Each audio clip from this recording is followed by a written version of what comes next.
بسم اللہ الرحمن الرحیم۔ السلام علیکم دوستو، حضرت موسیٰ علیہ السلام نے بنی اسرائیل کو فرعون کی ہلاکت سے نجات دلائی، لیکن اس کے بعد ان کی قوم میں ایک ایسا شخص پیدا ہوا جس نے سونے اور چاندی سے ایک بچڑے کو بنایا اور اس کو خدا کے ساتھ شریک ٹھہرایا۔ دوستو، یہ واقعہ کچھ اس طرح سے شروع ہوتا ہے کہ فرعون کی ہلاکت کے بعد بنی اسرائیل اس کے پنجے سے آزاد ہو کر سب ایمان لے آئے۔ حضرت موسیٰ علیہ السلام کو خداوند کریم کا یہ حکم ہوا کہ وہ 40 راتوں کا کوہ طور پر اعتکاف کریں اور اس کے بعد انہیں کتاب تورات دی جائے گی۔ چنانچہ حضرت موسیٰ علیہ السلام کوہ طور پر چلے گئے اور بنی اسرائیل کو اپنے بھائی حضرت ہارون علیہ السلام کے سپرد کر دیا۔ آپ 40 دن تک دن بھر روزہ رکھدار رہ کر ساری رات عبادت میں مشغول رہتے، اور ادھر سامری کو بنی اسرائیل کو گمراہ کرنے کا موقع مل گیا۔ سامری کون تھا؟ دوستو، بنی اسرائیل میں ایک ایسا شخص تھا جس کا نام سامری تھا، جو طبعی طور پر نہایت گمراہ اور گمراہ کن آدمی تھا۔ اس کی ماں نے برادری میں رسوائی اور بدنامی کے ڈر سے اس کو پیدا ہوتے ہی پہاڑ کی ایک غار میں چھوڑ دیا تھا، اور حضرت جبرائیل علیہ السلام نے اللہ کے حکم سے اس کو اپنی انگلی سے دودھ پلا پلا کر پالا تھا، اور اس لیے یہ حضرت جبرائیل علیہ السلام کو پہچانتا تھا۔ اس کا پورا نام موسیٰ سامری ہے، اور حضرت موسیٰ علیہ السلام کا نام بھی موسیٰ ہے۔ حضرت موسیٰ علیہ السلام اور موسیٰ سامری کو حضرت جبرائیل علیہ السلام نے پالا تھا۔ دوستو، موسیٰ سامری کو حضرت جبرائیل علیہ السلام نے پالا تھا، اور حضرت موسیٰ علیہ السلام کی پرورش فرعون کے گھر میں ہوئی تھی، مگر خدا کی شان کے فرعون کے گھر پرورش پانے والا حضرت موسیٰ علیہ السلام تو خدا کے رسول ہوئے، اور حضرت جبرائیل علیہ السلام کا پالا ہوا موسیٰ سامری کافر ہوا اور بنی اسرائیل کو گمراہ کر کے اس نے بچھڑے کی پوجا کرائی۔ اس بارے میں بھی کسی عارف نے کیا خوب کہا ہے کہ یعنی جب کوئی آدمی ازل ہی سے نیک بخت نہیں ہوتا تو وہ بھی نامراد ہوتا ہے، اور اس کی پرورش کرنے والے کی کوشش بھی ناکام اور نامراد ہوتی ہے۔ دیکھ لو، موسیٰ سامری جو حضرت جبرائیل علیہ السلام کا پالا ہوا تھا اور وہ کافر ہوا، اور حضرت موسیٰ علیہ السلام جو فرعون کی پرورش میں رہے اور وہ خدا کے رسول ہوئے۔ اس کا راز یہی ہے کہ موسیٰ سامری ازلی شقی اور پیدائش بدبخت تھا، اور حضرت جبرائیل علیہ السلام کی تربیت اور پرورش نے اس کو کچھ بھی نفع نہ دیا، اور وہ کافر ہی رہ گیا۔ اور حضرت موسیٰ علیہ السلام چونکہ ازلی سعید اور نیک بخت تھے، اس لیے فرعون جیسے کافر کی پرورش سے بھی ان کو کوئی نقصان نہیں پہنچا۔ جن دنوں حضرت موسیٰ علیہ السلام کوہ طور پر معتکف تھے، سامری نے آپ کی غیر موجودگی کو غنیمت سمجھا اور یہ فتنہ برپا کر دیا کہ اس نے بنی اسرائیل کے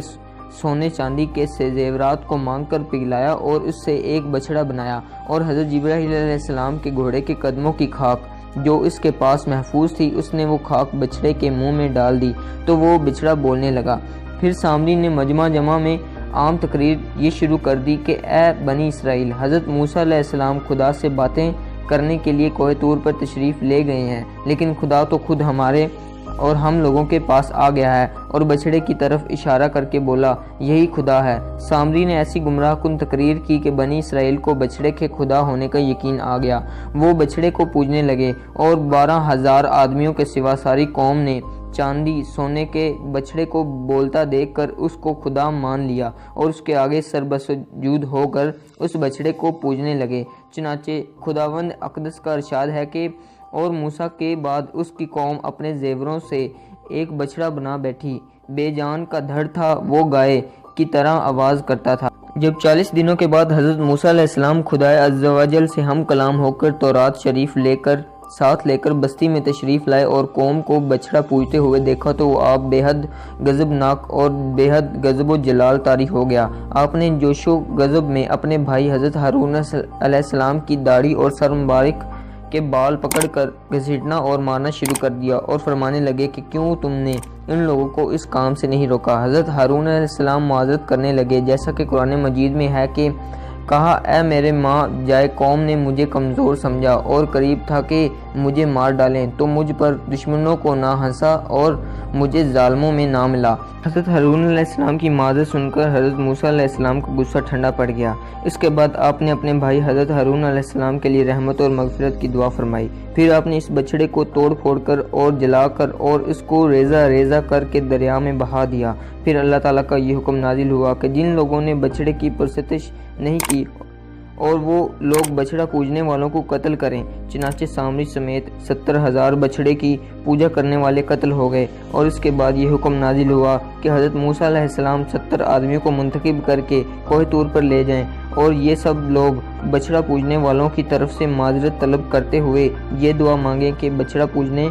والوں کو گناہ معاف ہو جائیں۔ چنانچہ حضرت موسیٰ علیہ السلام نے چن چن کر اچھے 70 آدمیوں کو اپنے ساتھ لیا اور کوہ طور پر تشریف لے گئے۔ جب لوگ کوہ طور پر طلب معذرت و استغفار کرنے لگے تو اللہ تعالیٰ کی طرف سے آواز آئی کہ اے بنی اسرائیل، میں ہی ہوں، میرے سوا تمہارا کوئی معبود نہیں۔ میں نے ہی تم لوگوں کو فرعون کے ظلم سے نجات دے کر تم لوگوں کو بچایا ہے، لہذا تم لوگ فقط میری ہی عبادت کرو اور میرے سوا کسی کو مت پوجو۔ اللہ تعالیٰ کا یہ کلام سن کر یہ 70 آدمی ایک زبان ہو کر کہنے لگے کہ اے موسیٰ، ہم ہرگز آپ کی بات نہیں مانیں گے جب تک ہم اللہ تعالیٰ کو اپنے سامنے نہ دیکھ لیں۔ یہ 70 آدمی اپنی ضد پر بالکل اڑ گئے کہ ہم کو آپ خدا کا